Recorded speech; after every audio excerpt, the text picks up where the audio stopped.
एक पेन हमको दी थी, ये आपका रिंग हो गया, और ये भी एक तरह से कहा जाए तो वृत्ताकार बलर, ठीक है। या कुंडली इसको कह सकते हो, वायर से बना दिया जाए तो कुंडली बन जाएगी।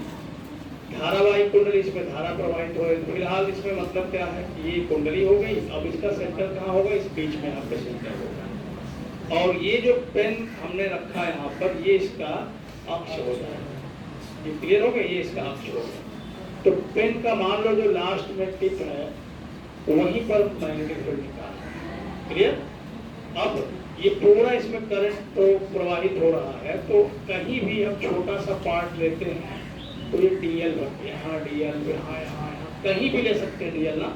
तो मैंने किया क्या है कि दो ही जगह दिखाया है डायग्राम में, एक ऊपर वाला डीएल और एक नीचे वाला डीएल। तो एक यहाँ है और एक यहाँ, ये दोनों डीएल हमने दिखा दिए, ठीक है। अब एक डीएल के वजह से ये देखो लाइन हमने बनाया एक्सिस पर, ये लाइन, ठीक है, और इसके परपेंडिकुलर डायरेक्शन में मैग्नेटिक फील्ड बन गया। क्लियर। अब इसके वजह से यहाँ और इसके परपेंडिकुलर, ऐसे ही अगर हम यहाँ पर ले लेते हैं डीएल, एलिमेंट्री लेंथ ले लेते हैं, या आई करंट फ्लो हो रहा है तो करंट एलिमेंट उसको हम कहेंगे, तो इसके वजह से ऐसे बनेगा और यहाँ परपेंडिकुलर हो जाएगा, फिर यहाँ वाले के लिए बनेगा ना। तो ऐसे एक पेयर बन जा रहे हैं, डीएल लंबाई के दो पेयर लेके हम चल रहे हैं साथ में, तो बहुत सारे पेयर्स बन जाएंगे, पूरे रिंग पर बहुत सारे पेयर्स बनेंगे ना। तो अब उनके केवल दो कंपोनेंट हम देख रहे हैं, एक हॉरिजॉन्टल और एक वर्टिकल। तो हॉरिजॉन्टल को आप देख रहे हैं, जैसे ये डीबी था, इसको हॉरिजॉन्टल जब लाए तो डीबी cos थीटा बना इस डायरेक्शन में, और इसको लाए तो ये भी इसी डायरेक्शन, हॉरिजॉन्टल डायरेक्शन में ये भी बन गया डीबी cos थीटा। तो इसका मतलब क्या है कि जितने भी करंट एलिमेंट होंगे सबके वजह से जो मैग्नेटिक फील्ड बनेगा वो सब इसी डायरेक्शन में, हॉरिजॉन्टल कंपोनेंट सबका एक ही डायरेक्शन में आ जाएगा, यानी dB cos theta, dB cos theta, dB cos theta, बहुत सारे डीबी cos थीटा। तो फिर आप क्या करेंगे, अगर एक साथ सबको निकालना होगा तो जोड़ना, और जोड़ने का मतलब यहाँ क्या करेंगे, इंटीग्रेशन। यानी हमें इस डायरेक्शन में भी अगर निकालना है तो हमें क्या करना पड़ेगा, इंटीग्रल डीबी cos थीटा। जितने करंट एलिमेंट थे सबकी वजह से जो हॉरिजॉन्टल डायरेक्शन में मैग्नेटिक फील्ड बनना सब निकल गए। अब नंबर आता वर्टिकल देखा जाए। वर्टिकल इन दोनों का देखिए, जो एक पेयर हमने लिया हुआ है, इस बैगनी वाले की वजह से इसे ऊपर की तरफ बन गया और ये नीले वाले की वजह से नीचे की तरफ बन गया। दोनों अपोजिट डायरेक्शन में आ गए, तो फिर इसका रिजल्टेंट क्या होगा, जीरो होगा। यानी एक पेयर ने अपने वर्टिकल कंपोनेंट को खत्म कर दिया, समाप्त कर दिया। तो ऐसे जितने भी बनेंगे यहाँ पर करंट एलिमेंट, उन दो को अपोजिट डायरेक्शन वाले दो को लिया जाएगा जब, तब वो सभी अपने वर्टिकल कंपोनेंट को क्या करेंगे, खत्म कर देंगे। यानी वर्टिकल डायरेक्शन में कोई मैग्नेटिक फील्ड बनने वाला नहीं है, यानी कुल रिजल्टेंट क्या बना, केवल हॉरिजॉन्टल डायरेक्शन। ये बात क्लियर हो गई। तो हमें निकालना क्या चाहिए, डीबी निकाल लेना चाहिए, और फिर इंटीग्रल डीबी cos थीटा करेंगे तो इस पॉइंट पर इस धारावाही वृत्ताकार कुंडली के कारण इस बिंदु पर चुंबकीय क्षेत्र का मान ज्ञात होगा। यही काम आपको करना है, तो उसे हम लोग कर लेते हैं। ये रख लीजिए, आइए देखिए आगे बढ़ते हैं। तो सबसे पहले हम लोग शुरू करेंगे, अब इसको हम मान लेते हैं आर डैश। ये डिस्टेंस को हमने क्या मान लिया, तो उसकी वैल्यू निकाल ली जाएगी, वैल्यू निकाल लीजिए। तो यह एक समकोण त्रिभुज है, ठीक है। तो इसका ये हाइपोटेन्यूस बना हुआ है, नहीं बना, तो फिर R dash is equal to क्या होगा बताइए, आर स्क्वायर प्लस। ये क्लियर हो गया। आइए हम लोग आगे बढ़ते हैं।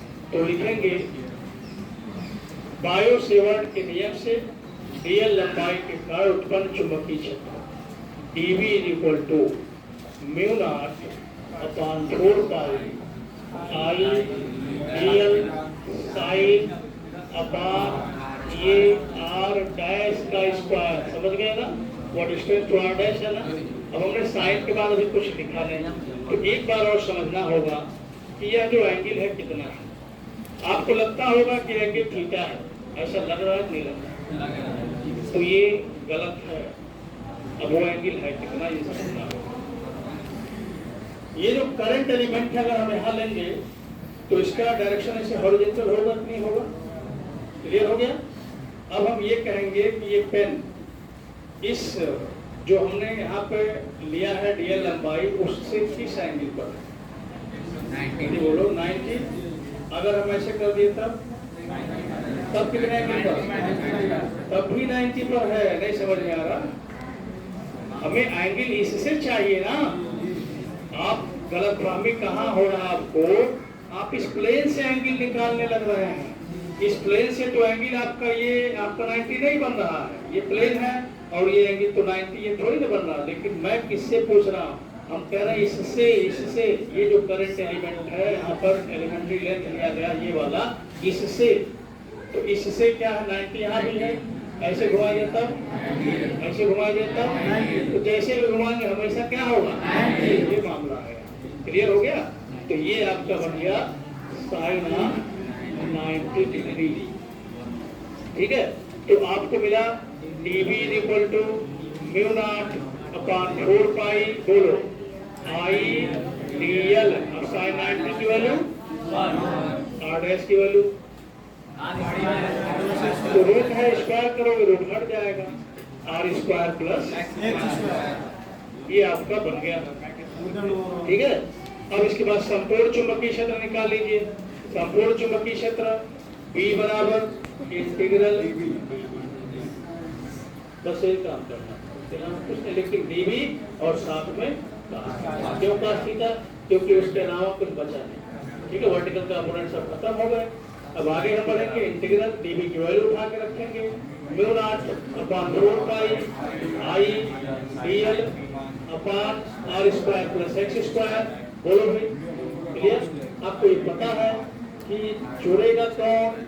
मतलब जोड़ेगा कौन का मतलब इंटीग्रेशन किसका होगा? जोड़ेगा कौन? जो टूटा होगा। टूटा कौन? l टूटा। तो इसका मतलब बाकी सब हो गए बाहर। म्यू नॉट अपॉन 4 पाई, ठीक है? और बाकी है I अपॉन ये देखो r square plus x square. Clear?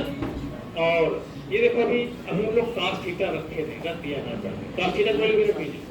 cos theta की वैल्यू क्या होगी? यहाँ से निकाल लीजिए। एक डायग्राम के पास हम निकाल दें cos थीटा की वैल्यू।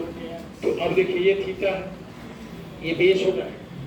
तो r अपॉन कड़ी में r square plus x square होगा ना।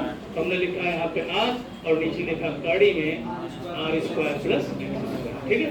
अब हमने क्या कहा कि जो नहीं जोड़ने वाले उनको हम बाहर करते हैं।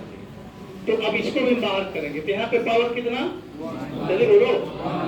यहाँ पे पावर कितना? 1/2। 1 प्लस 1/2 कितना हो? 3/2। अब बाकी जो बचा है केवल बचा है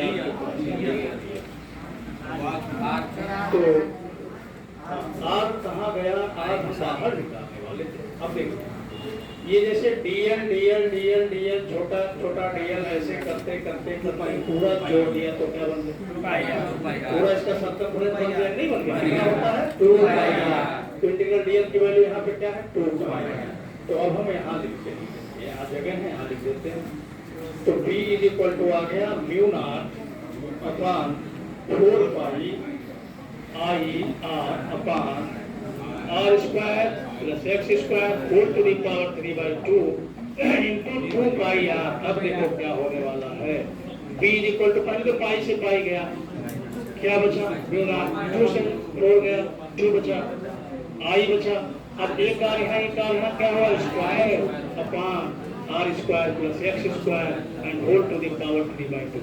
तो कुंडली के अक्ष पर चुंबकीय क्षेत्र के का ये आपका व्यंजक बन गया। ये आपको ध्यान में रखना है, यही आपको रिवाइज करना है। क्लियर? अब देखिए जो खास बात है, सेम ऐसे ही एक्सप्रेशन आपको इलेक्ट्रिक फील्ड में भी मिलेगा, इलेक्ट्रोस्टैटिक्स में मिला हुआ है। और वह कौन सा एक्सप्रेशन है कि वह आवेशित वलय के कारण उसके अक्ष पर उत्पन्न वैद्युत क्षेत्र की तीव्रता है। दोनों सेम है। यहाँ पे क्या मिलेगा? 1/4 पाई। यहाँ आप जब देखेंगे तो उसमें r नहीं होगा, उसमें x होगा। अब समझे कि नहीं समझे? लेकिन इसमें आर है। अब दोनों में फर्क और समझिए आप।